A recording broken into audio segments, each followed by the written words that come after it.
Halo, perkenalkan nama saya Sinta. Saya akan mempresentasikan 3 jawaban UAS kali ini sebagai salah satu tugas UAS. Soal yang pertama ialah, apa saja tujuan utama dari investasi dan bagaimana tujuan tersebut dapat berbeda antara individu dan perusahaan. Tujuan utama dari investasi adalah untuk mengalokasikan dana saat ini guna memperoleh keuntungan di masa depan. Namun, tujuan tersebut bisa berbeda antara individu dan perusahaan karena kebutuhan, tanggung jawab, serta strategi keuangan yang berbeda.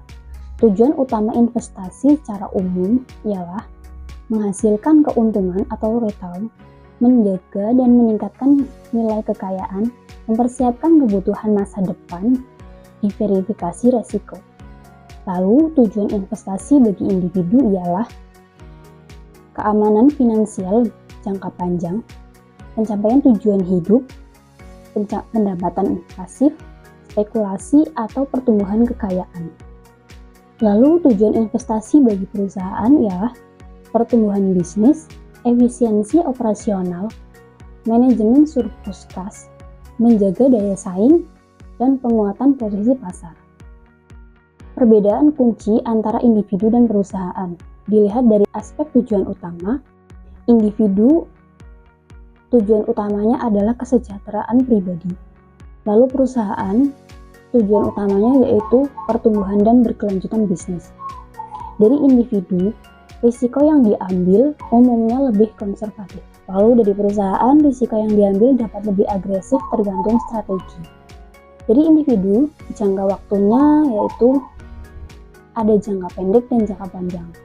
Lalu dari perusahaan biasanya jangka menengah dan jangka panjang. Lalu dari individu fokus pengembaliannya yaitu pertumbuhan kekayaan pribadi. Lalu dari perusahaan peningkatan profit dan nilai pemegang saham. Dari individu sendiri kebutuhan likuiditas tinggi untuk kebutuhan mendadak. Lalu dari perusahaan kebutuhan likuiditas untuk mendukung keberlangsungan operasional. Lalu masuk soal kedua, yaitu soal B, soal nomor 5. Jelaskan strategi apa yang sudah diterapkan di negara Indonesia untuk meningkatkan ketahanan pangan. Strategi utama yang telah diterapkan di Indonesia untuk meningkatkan ketahanan pangan, baik oleh pemerintah pusat maupun daerah. Ada 7 strategi yang diterapkan di Indonesia.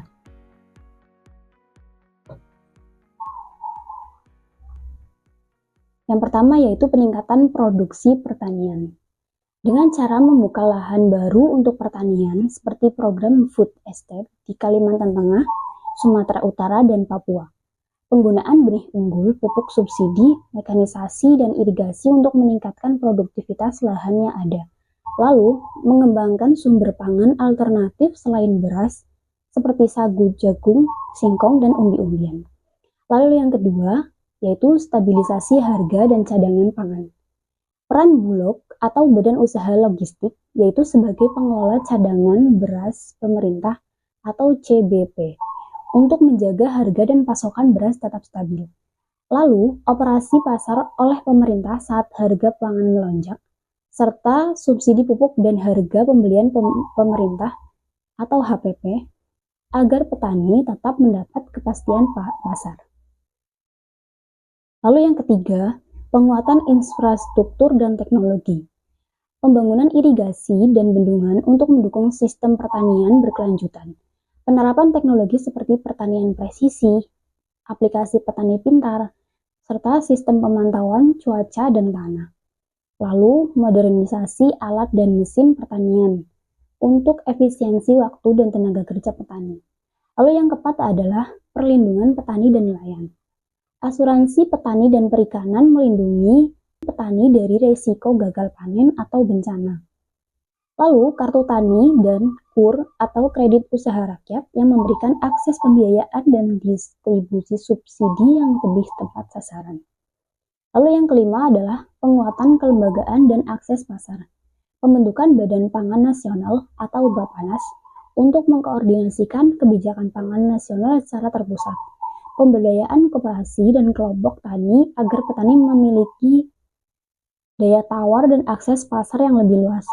kemitraan petani dan industri pangan untuk membangun rantai pasok yang berkelanjutan.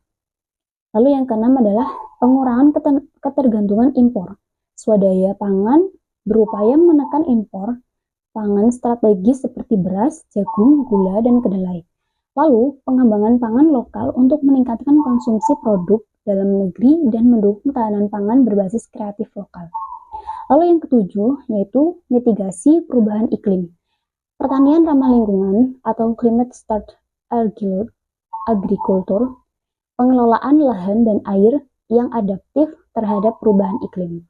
Lalu rehabilitasi lahan kritis dan konversi tanah.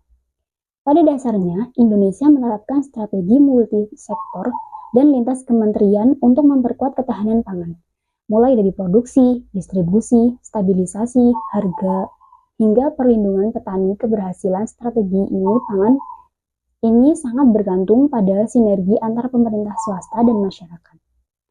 Lalu masuk ke soal ketiga, yaitu soal C nomor 8. Uraikan permasalahan korupsi dalam konteks ilmu politik dan menurut Anda pribadi, bagaimana upaya-upaya yang dilakukan untuk mengatasinya? Permasalahan korupsi dalam konteks ilmu hukum politik merupakan salah satu isu sentral yang berkaitan erat dengan kekuasaan, tata kelola pemerintah, dan legitimasi politik. Korupsi dalam konteks ilmu politis didefinisikan sebagai penyalahgunaan kekuasaan publik untuk keuntungan pribadi. Ini bisa serupa penyuapan, penggelapan dan publik, nepotisme, atau penyalahgunaan jabatan. Korupsi menunjukkan kegagalan dalam sistem check and balance. Terjadi ketika lembaga pengawas tidak efektif, hukum tidak ditegakkan, dan aktor politik memanfaatkan celah dalam birokrasi. Korupsi merusak legitimasi pemerintah dan melemahkan kepercayaan publik, membatasi partisipasi politik karena rakyat merasa suaranya tidak berdampak. Lalu mendorong munculnya oligarki, di mana kekuasaan dikuasai oleh segelintir elit. Lalu pandangan pribadi saya mengenai korupsi yaitu merupakan tindakan tercela yang merugikan banyak pihak dan menghambat kemajuan negara. Korupsi dapat terjadi dalam berbagai bentuk dan skala, mulai dari tindakan kecil yang seringkali dianggap remeh hingga kejahatan terorganisir yang melibatkan banyak pihak. Dampaknya sangat merugikan keuangan negara, menghambat pembangunan hingga menciptakan ketidakadilan. Lalu apa upayanya? Upayanya yaitu yang pertama, penguatan lembaga anti korupsi. Seperti KPK harus dijamin independensinya, tidak mudah diintervensi kekuasaan politik. Lalu, pemberian wewenang yang cukup untuk melakukan penyelidikan, penuntutan, dan pencegahan. Lalu yang kedua yaitu transparansi dan digitalisasi pemerintahan. Digitalisasi layanan publik dapat mengurangi tatap muka dan mengurangi peluang pungli. Lalu anggaran negara harus terbuka dan mudah diakses masyarakat. Lalu yang ketiga yaitu reformasi politik dan partai. Partai politik harus transparan dalam pendanaan dan kaderisasi. Lalu sanksi tegas untuk politisi atau pejabat yang terbukti korupsi. Lalu yang keempat adalah pendidikan anti korupsi. Budaya anti korupsi harus ditanamkan sejak dini melalui pendidikan formal dan informal. Lalu membangun etika publik dan integritas pribadi sebagai nilai dasar dalam masyarakat. Lalu yang terakhir adalah peran masyarakat dan media. Masyarakat sipil dan pers beban harus diberdayakan untuk mengawasi kekuasaan dan mengungkap praktik korupsi. Kesimpulannya, korupsi bukan hanya persoalan hukum, tapi masalah struktural dan budaya politik. Upaya pemberantasannya harus komprehensif, seperti penegakan hukum, perbaiki sistem politik, serta perubahan pola pikir masyarakat. Tanpa komitmen politik yang kuat dan dukungan masyarakat luas, upaya pemberantasan korupsi hanya akan bersifat simbolis, bukan transformatif. Demikian presentasi dari saya, kurang lebihnya mohon maaf dan sampai jumpa.